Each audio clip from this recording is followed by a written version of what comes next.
Hello, আসসালামু আলাইকুম। আমি শাহানা দীপা ধ্রুবতারা চ্যানেলে আপনাদেরকে আরও একবার স্বাগত জানাচ্ছি।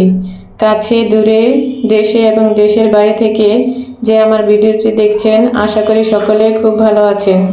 আমিও আলহামদুলিল্লাহ অনেক ভালো আছি। এই তো প্রতিদিনের মতো আজকেও নতুন একটা ব্লগ নিয়ে আপনাদের সামনে হাজির হলাম। খুব ভোরে উঠে নামাজ শেষ করেছিলাম। প্রতিদিন তো রুটি, ডিম, আলু ভাজি এসব খেয়েই অভ্যস্ত। তো আজকে একটু ব্যতিক্রম নাস্তা বানাবো।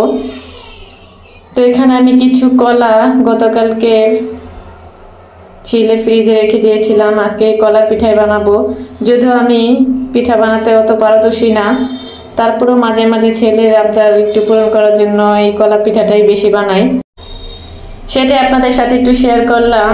তো আমি এখানে চিনির বদলে কিছু গুড়, আখের গুড় নিয়েছিলাম। এটা ফ্রিজে রাখা ছিল, শক্ত ছিল, তাই আমি এটাকে শিলে করে একটু ছেঁচে তারপরে হালকা একটু কুসুম গরম পানি দিয়ে গুলিয়ে নিয়েছি। তারপরে দিয়েছিলাম আটা আর সামান্য একটু বেকিং পাউডার দিয়েছিলাম, যার কারণে পিঠাটা একটু ফুলকো ফুলকো হবে এবং খেতে খুব সুস্বাদু হবে।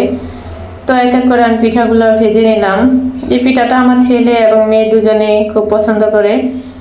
তো আজকে সকালটা আমরা এইটা দিয়েই সেরে ফেলবো। আজকে যেহেতু ছেলের কোচিং নাই, স্কুলও বন্ধ, তাই একটু সকাল সকাল ওকে ঘুম থেকে উঠেছিলাম। তো পিঠার সাথে একটু চা বসিয়ে দিলাম।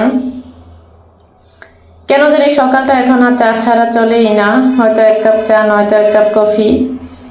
এটা হয়তো সারাদিনের ক্লান্ত আমাদের দূর করে। তো অনেক দূর ঝাঁপের মধ্যে সারাদিনটা পার করতে হয়, মনে হয় এক কাপ চা খেলে সারাদিনের যে ক্লান্তটা পাই সেটা মনে হয় নিমিষেই দূর হয়ে যায়। তো মা, ছেলে এবং মেয়ে মিলে নাস্তা করে নিলাম। মেয়েকে মার বাসায় রেখে তারপরে ছেলেকে নিয়ে বাজারে যাব। তো বাজারে এসেছি এবং ছেলেকে সেলুনে বসিয়ে দিয়েছি এবং এবার আমি আমার প্রয়োজনীয় কেনাকাটাগুলো করে ফেলবো। এদিক থেকে ছেলের চুল কাটাটাও হয়ে যাবে। তো বাজার শেষ করে মা ছেলে মিলে দুজনে রিকশায় করে আজকে বাসায় আসবো। তো আমার ভিডিওটা যদি আপু এবং ভাই আপনাদের কাছে ভালো লেগে থাকে তাহলে অবশ্যই একটা লাইক দিবেন। আপনাদের একটা লাইক আমার ভিডিওটাকে অন্য আপু এবং ভাইদের কাছে পৌঁছে নিয়ে যেতে সাহায্য করবে। আর আমার চ্যানেলে যদি এরকম আরও অনেক ভিডিও দেখতে চান তাহলে আমার চ্যানেলটাকে অবশ্যই সাবস্ক্রাইব করে পাশে থাকা বেল বাটনটি অন করে দিবেন। এতে করে আমি ভিডিও ছাড়ার সাথে সাথে আপনাদের কাছে পৌঁছে যাবে। এবং যারা আমাকে নতুন সাবস্ক্রাইব করবেন তারা অত্যন্ত 24টা ঘন্টা আমাকে সময় দিবেন। আমি 24 ঘন্টা পরে অবশ্যই আপনাদের বন্ধু অ্যাকসেপ্ট করব এবং বন্ধু করে আপনাদের চ্যানেলে গিয়ে বন্ধু হয়ে আসবো। তো যারা অলরেডি কাজটি করেছেন তাদেরকে অসংখ্য ধন্যবাদ। এই তো ছেলেকে নিয়ে রিকশায় করে বাসায় চলে আসলাম। তো বাজার থেকে কি কি নিয়ে আসবো এটা আপনাদের সাথে একটু শেয়ার করি। তো আমি সব সময় দুধটা আর কি ফ্রোজেন করে রাখি। দেখুন বাসায় অনেক বোতল থাকে, কিন্তু কাজের সময় একটা পাই না। আমার মেয়েগুলোকে পা দিয়ে চাপা করে রাখে। অনেক খোঁজাখুঁজি পরে আমি 4টা বোতল জোগাড় করতে পেরেছি। আর এখানে আমি সবসময় 5 লিটার করে দুধ আনি, এতে করে আমার প্রায় 1 সপ্তাহ মতো চলে যায়। আগে দুধটা রোজ যে খেতাম, এখন ওই লোকটা আর কি দুধ দিতে পারতেছে না, তার গরুর নাকি এখন আর দুধ হয় না, তাই সবসময় বাজার থেকে আমাকে ক্যারি করে আনতে হয়। তো প্রতিদিন তো আর আমার পক্ষে বাজারে যাওয়া সম্ভব না, তাই আমি চেষ্টা করি 1 সপ্তাহ দুধটা একসাথে নিয়ে আসার জন্য। এতে বোতলে ভরে আমি দুধগুলা ফ্রোজেন করে রাখবো এবং আজকে যেটা খাবো সেটা আজকের জন্য রেখে দিব। যেহেতু গ্রামে থাকি টাটকা জিনিসটা খাওয়ার চেষ্টা করি, কিন্তু অনেক সময় হয় না। যেহেতু ছেলে মানুষ বাসায় নেয়, যাদের ছেলেরা আছে তারা আবার প্রতিদিন নিয়ে আসতে পারে।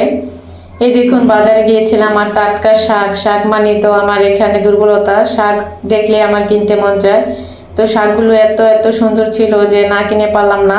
2-8টি শাক নিয়ে এসেছি আর বাচ্চাদের জন্য এনেছি ব্রয়লার মুরগি। তো এখন দেখে নেন 20 টাকা, বাচ্চা লোন 20 টাকা।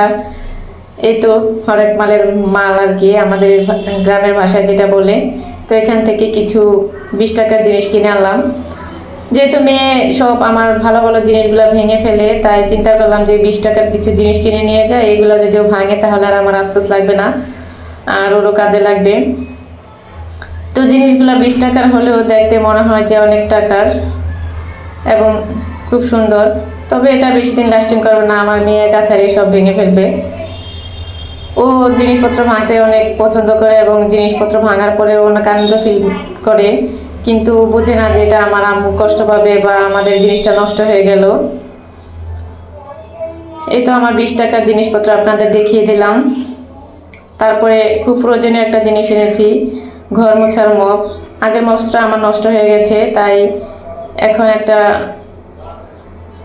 সুন্দর মপস দেখলাম, এটা নতুন এসেছে বাজারে। তো এটা আগেটা ছিল রশি টাইপের আর কি, এটা হচ্ছে একটু তোয়ালে টাইপের। তো দেখি এটা কেমন ব্যবহার করতে, আপনাদেরকে একটু সাথে করে দেখিয়ে নিই। তো মপসটা দিয়ে আমি আজকে ঘরটা ক্লিন করব। দেখলাম যে না, এটা ব্যবহার করার পরে মানে আগেরটার থেকে এটা একটু কমফোর্টেবল মনে হচ্ছে এবং খুব ভালোভাবে ঘরটা পরিষ্কার হয়ে যাচ্ছে। তো আমি অফ ক্যামেরায় আমার মুরগিগুলো কেটে নিয়েছিলাম, এখন এগুলো ধুয়ে পরিষ্কার করে এবং পানিটা ঝরিয়ে রেখেছিলাম। এখন এগুলোকে আমি প্যাক করে রাখবো। এখানে যে মুরগিগুলো এনেছিলাম তার রানগুলো আলাদা করে রেখেছি, যেহেতু ছেলে রোস্ট খাবে, পোলাও খাবে, তাই। আর বাকি মুরগিগুলোকে আমি আমার ফ্যামিলির প্রয়োজন অনুযায়ী আর কি ভাগ করে প্যাকেট করে রেখে দিলাম। তো আজকের ভিডিওটা আপনাদের সাথে এই পর্যন্তই শেয়ার করলাম। দেখা হবে পরবর্তী একটি ব্লগে। সে পর্যন্ত আপনারা সকলে ভালো থাকুন, সুস্থ থাকুন। আল্লাহ হাফেজ। আসসালামু আলাইকুম।